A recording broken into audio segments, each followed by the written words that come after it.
Ea este o femeie abuzată sau doar care a trecut printr-o istorie complicată, o istorie personală sau o istorie de câteva mii de ani.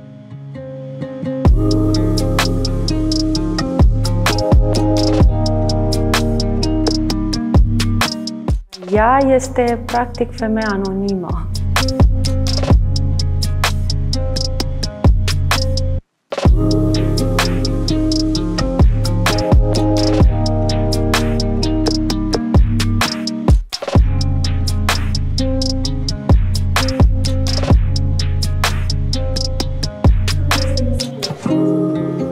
Să atragă atenția asupra situației femeii, de la abuz la regăsire, conștiința femeii actuale, dorința ei de a se regăsi și de a se împlini.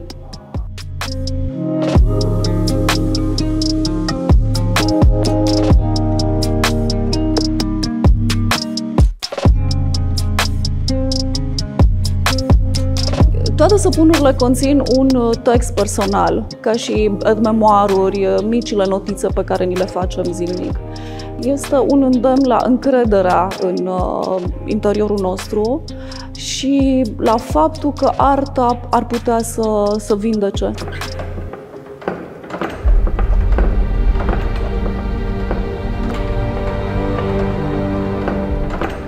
Este o arhivă din 83, realizată de Constantin Duma și sunt practic secvențe din viața normală a muncitoarelor. Deci sunt secvențe din perioada lor de muncă.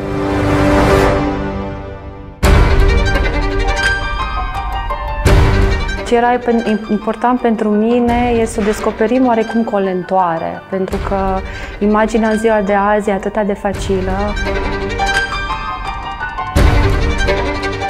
De aceea mi-am dorit cumva să trișez prin această lentoare mecanică care face referire la mediul industrial în care ea lucra.